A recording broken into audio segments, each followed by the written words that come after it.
सहजता के साथ में, सरलता के साथ में और नम्रता के साथ में आप इस कथा के रस तत्व को ग्रहण करोगे। जैसे एक बहुत बड़ी बात संत कहते हैं कि जंगल में आग लगी है और जंगल में आग लगी है और बड़े बड़े वृक्ष जल रहे हैं, बड़े बड़े घास जल रही है, वृक्ष जल रहे हैं, पूरा जंगल धधक कर जल रहा है।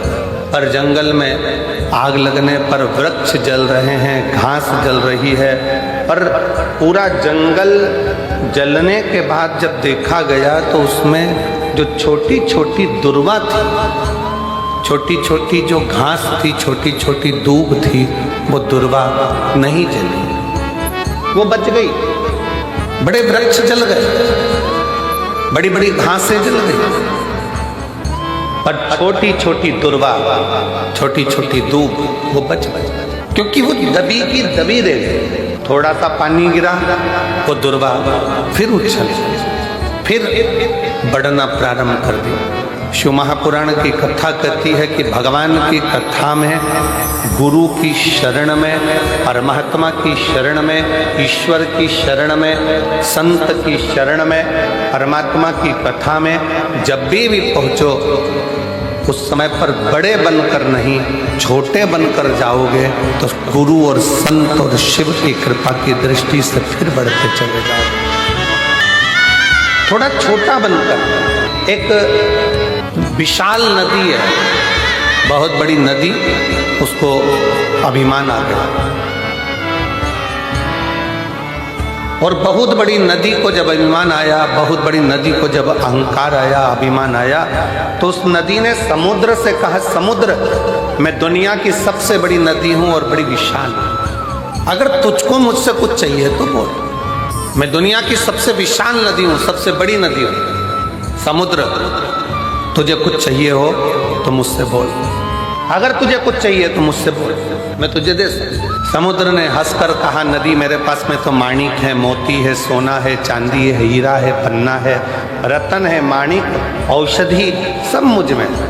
देवता भी मेरा मंथन कर कर इसमें से माणिक, औषधि, रतन सब निकाल लेते हैं, मुझे कुछ भी नहीं चाहिए, कुछ तो मांग ले समुद्र। समुद्र कहता है मुझे कुछ नहीं चाहिए, मुझे चाहिए ही नहीं। नदी ने फिर बार बार कहा कि समुद्र कुछ तो मांग, समुद्र कुछ तो मांग, समुद्र कुछ तो मांग।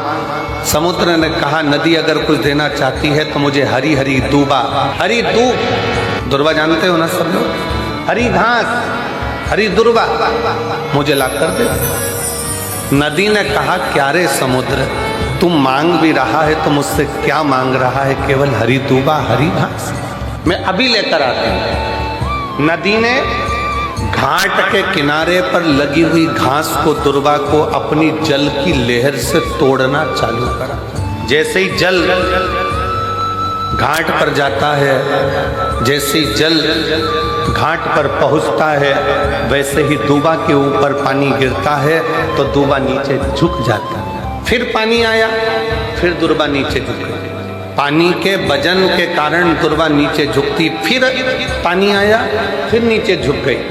वो घास, वो दुर्वा उखड़ नहीं पाई। आखिरी में नदी समुद्र के पास जाकर बोली, समुद्र मैं तेरे लिए घास, हरी हरी दूबा लेकर नहीं आ सकी। समुद्र ने कहा, नदी मैं ये जानता था कि तू मेरे लिए दूबा नहीं ला सकती, तू मेरे लिए घास नहीं ला सकती, क्योंकि उस दूबा में, उस घास में एक सबसे बड़ी चीज है उसकी नम्रता। जैसे ही पानी आता है, दुर्वा नीचे झुक जाती है, और जो जिंदगी में झुकना जानता है उसे कोई उखाड़ नहीं सकता।